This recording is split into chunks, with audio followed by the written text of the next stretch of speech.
Satu, bahwa dunia itu adalah tempat ujian. Jadi kalau teteh tidak mau diuji, meninggal, pasti mati. Ya, jadi teteh tidak perlu menghakimi diri. Abi teh menekieu-kieu teuing, ulah ngarasa sorangan diuji. Karena di luar sana banyak orang yang tidak seberuntung teteh. Kenapa teteh mengeluh? Karena teteh selalu membandingkan ujian anaknya ka sahandapeun. Nya si eta mah jiga nu teu aya masalah, cenah kitu kan bahasana teh. Apakah dia punya masalah? Pasti punya masalah. Hanya saja mungkin saja tidak disebutkan atau tidak dicurhatkan atau tidak diperlihatkan, padahal bisa jadi gitu ya. Menangis di atas sajadah, menangis ketika bertemu dengan Allah, kan begitu.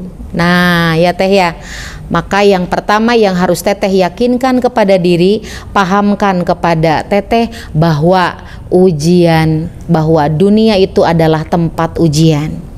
Layaknya teh ujian ketika teteh waktu dulu SD, dari mulai kelas 1 ya teh ya, dari mulai kelas 1, kelas 2 nih, ketika naik kelas ke kelas 2, apakah soalnya kelas 1? Tidak ya, maka muncul la yukallifullahu nafsan illa wus'aha. Allah tidak akan membebani ujiannya di luar kemampuan teteh-teteh.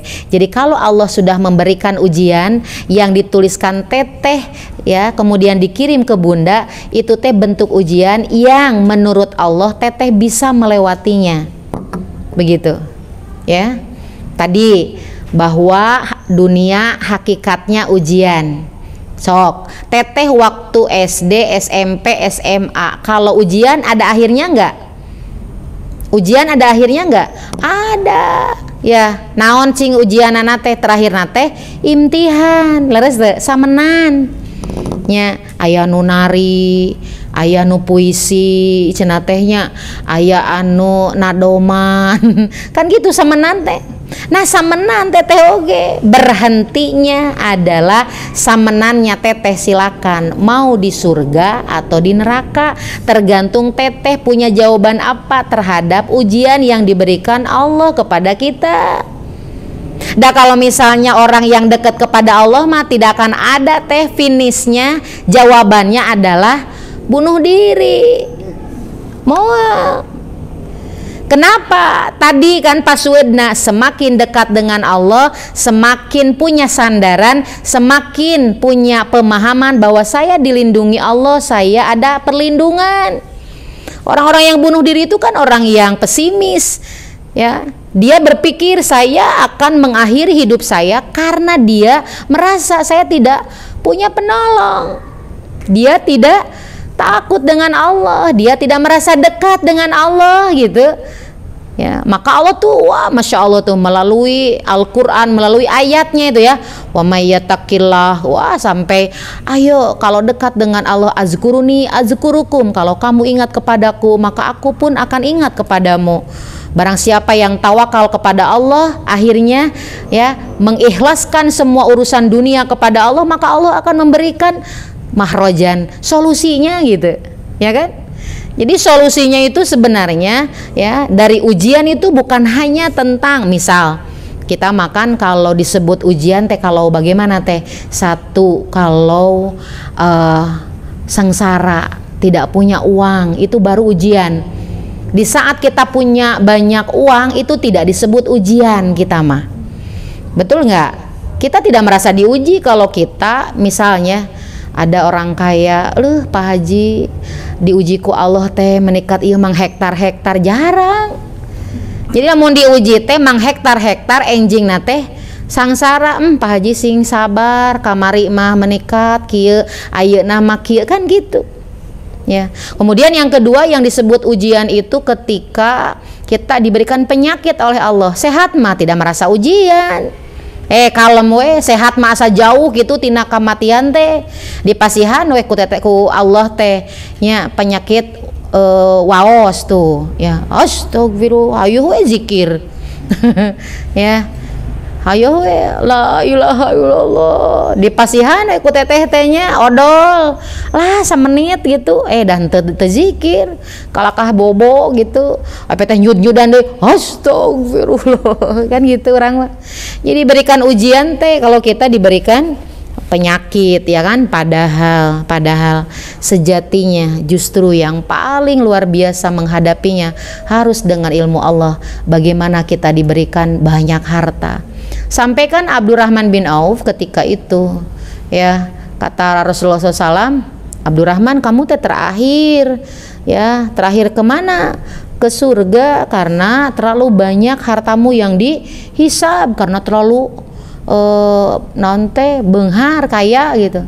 Bagaimana jawaban Abdurrahman? Ya Allah ya Rasul, atuh doakeun abi mah yang miskin. Kan nggak ada ya, kita mah pingin kaya. Tapi kata Abdurrahman bin Auf, kata Rasul tidak perlu seperti itu. Maka yang punya banyak harta harus menjadi buruk hartanya untuk sampai ke surga itu dengan kamu menjadi orang yang dermawan gitu. Nah itu tuh ujian ya, ujian sehat, ujian banyak harta ya. Sehat, bagaimana kita mensyukuri setiap sehat itu ada dalam ridho Allah. Sehat setiap ada itu ngiringan pengajian itu teh ya, sehat walafiat, sehat dengan terus mensyukuri ya kan gitu. Maka tadi teh konsep bahwa ujian belum UTS, geus UTS PAS terus UPAS terus teh selama SD. Kemudian apakah setelah SMP tidak ada ujian? Ada. Di SMA tidak ada ujian? Ada. Jadi hakikatnya kalau dimisilkan bahwa dunia adalah ujian ya teh ya. Coba lihat Quran surat Al-Baqarah 214. Silakan teh. Bunda mau ada yang membacakannya.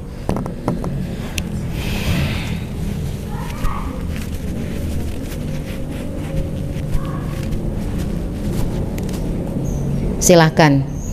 Ada Al-Baqarah, silakan teh. Ada nggak? Sok baca.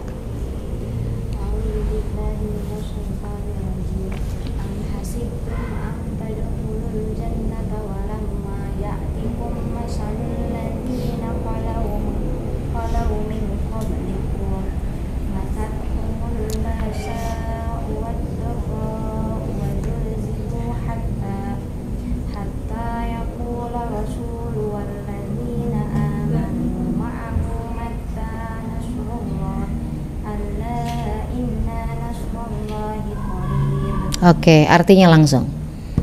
Ataukah kamu mengira bahwa kamu akan masuk surga, padahal belum datang kepadamu cobaan seperti yang dialami orang-orang terdahulu sebelum kamu. Mereka ditimpa kemelaratan, penderitaan, dan diguncang dengan berbagai cobaan. Sehingga Rasul dan orang-orang yang beriman bersamanya berkata, kapankah datang pertolongan Allah? Ingatlah, sesungguhnya pertolongan Allah itu dekat. Nah ya,